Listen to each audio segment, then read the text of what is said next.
The African Development Bank says in its West Africa Regional Economic Outlook report released a few weeks ago, that the region's huge youth population offers a strategic workforce which can be harnessed for employment and economic growth, despite the COVID-19 pandemic period.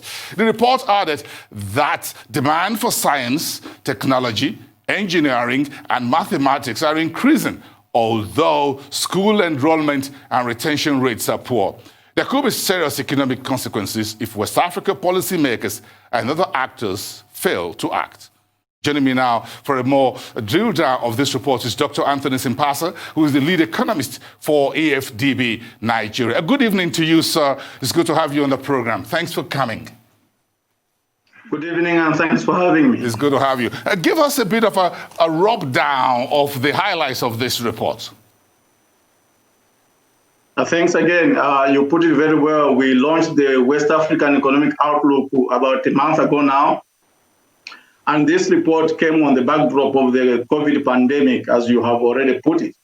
The key highlights really from the report is that, one, the pandemic has had a huge impact on the region as a whole, and also has affected the key economies in the region, Nigeria in particular, but also Senegal, Ghana, and even Ivory Coast.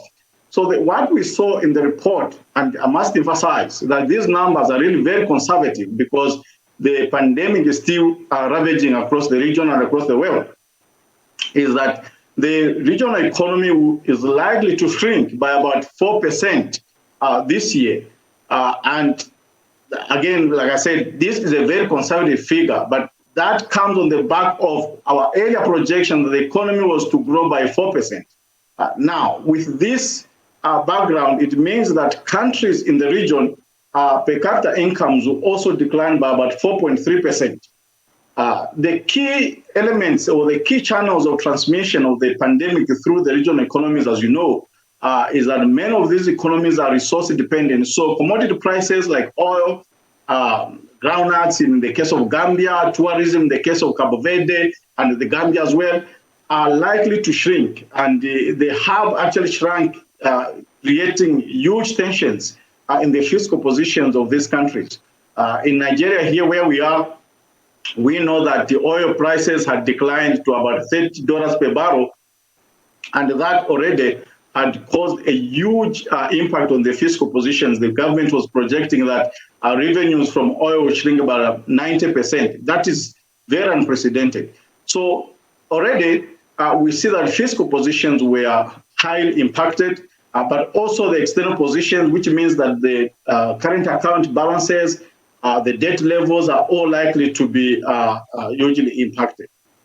Now, what that means for livelihoods is that, and arising from the lockdowns, is that many people, especially those in the informal sector, have lost their jobs, and unemployment, even though some countries project low unemployment of about 4-5%, it's because of the informal sector. So excluding the informal sector, unemployment is as high as 60, 70, 80% in some cases.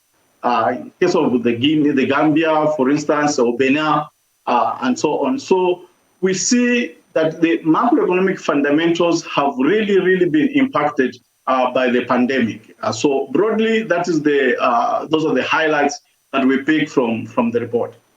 So, but what about existing challenges within the West African region? Nigeria has the currency, the naira is a major demographic within the space. Then you have the CFA franc and all of that. So you have this differential. You have different customs tariffs, the land border closure in Nigeria. Do you think these existing challenges seem to raise the ante, as it were, for the outlook in terms of how impactful the COVID-19 will be? Certainly, you know that this differentiation of currencies in the region, we have the CFA franc, as you have said, the naira here, and other countries have different currencies altogether. So, and because of the reduction in export earnings, it means that the currencies will depreciate significantly, and they have depreciated significantly. You saw here in Nigeria, the government has had to, the central bank rather has had to devalue the naira from 360 naira to $1 to about 380, with the parallel market approaching 470 naira to $1. But across the region broadly, we have seen a lot of tension in the currencies because of the reduced foreign exchange earnings and increasing demand for the same foreign exchange earnings, which means that unless we ramp up our export earnings and this environment, that is very, very unlikely. We are likely to see continued depreciation in the currencies across the region. What that also means is that as currencies depreciate, the foreign currency denominated debt is also likely to increase, exacerbating the fiscal tensions that I talked about earlier, and also meaning that governments will have to spend more in servicing their foreign debt than they are spending on other social services, including spending to fend off the impacts of the COVID-19 pandemic. So in terms of specific economies within the region, and you touched a little bit on the Gambia, for example, which mainstay is tourism, and with COVID-19 is feeling the heat like in other regions like Kenya, Morocco, Tunisia, and a bit of that in Egypt because of the virus.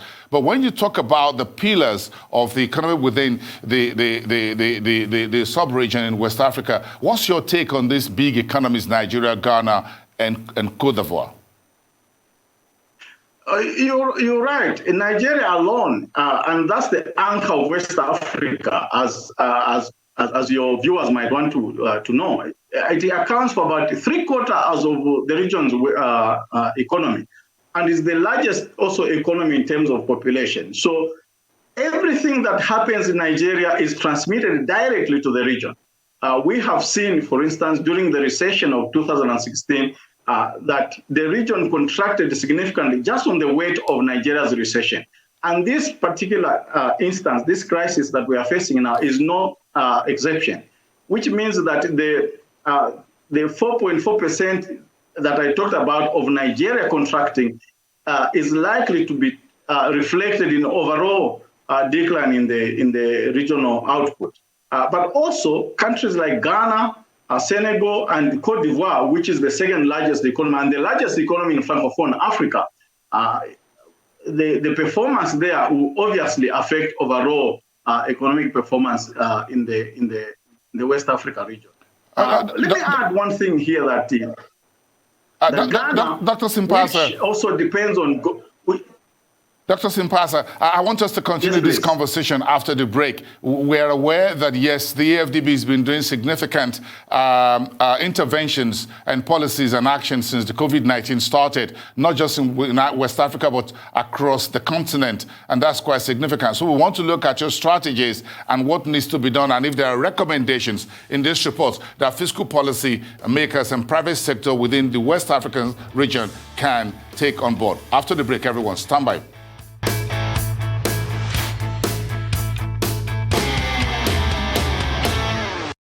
So let's continue our exclusive interview with the lead economist at AfDB Nigeria, Dr. Anthony Simpasa, as we look at the bank's strategies and resource deployment under the COVID-19 pandemic period. Thank you very much, Dr. Simpasa, for staying with us on this program. So let's talk about the policy recommendations that this report is putting forward to West Africa's policymakers and the private sector. Thank you again. Let me quickly say that, and you touched on your presentation a while ago, that even though some countries have seen a decline in commodity prices, oil for Nigeria, tourism in the Gambia and Cabo Verde and elsewhere, but Ghana is also seeing a resurgence in gold prices. So that creates a boom for them, which means that they can compensate for any of the loss in revenues from other commodities. But also, countries that have experienced the low commodity price in terms of gold means that they can save on their cost of production in terms of the amount of oil that they use in their production. But coming back to the recommendations of the report, we noticed that these are very peculiar conditions in which countries are operating. And many of them had already put forward a number of measures, fiscal, monetary, and other social safety nets. So we build on that, but also we encourage them to take advantage of this crisis, not to lose the plot on terms of implementing structural policies, reforming their financial systems to be able to fend off any kind of crisis that may arise from any future pandemics, but also ensuring that the health systems are robust, continued investment in human capital. But beyond that, we need to make sure that the ECOWAS region remains relevant in enforcing the rules and the regulations that it is put forward in terms of promoting private sector investment across borders. And this also speaks to the bank's Integrate Africa strategy that makes a case for deeper regional integration. And we are, in the context of the new strategy, we are encouraging resilient cross-border investment in infrastructure, but also making sure that the private sector plays an important role. One thing that we have also noticed is that in countries that have invested in reforming their mineral codes, mining codes, for instance, in Burkina Faso, they've been able to generate additional revenues beyond what they would have achieved if the mineral codes had remained in the original contractual agreements that they have signed with the different minerals. The same is happening in Guinea, for instance, and so there is this variety of policies that we are pushing forward, but we must not lose focus on the need for continued investment in human capital to build the skills that will take advantage of the technological revolution that we are currently experiencing and the demand for digital services that you talked about earlier in your introductory remarks. Dr. Simpasa, this report highlights specifically the huge youth population in West Africa, of which Nigeria signposts. How important? What are your recommendations on how West African countries should leverage this huge human resource capital?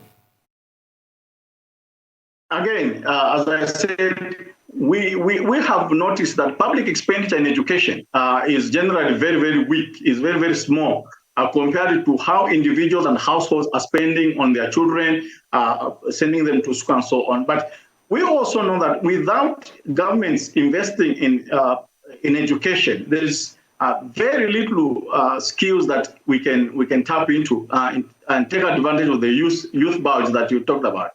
So we encouraging governments to ensure that public expenditure in education targets those areas in science, technology, engineering, and mathematics, the so-called STEM, so that we prepare our children for the future, the work of the future, to take advantage of the technological revolutions that are unfolding, not only in West Africa itself, but globally as well.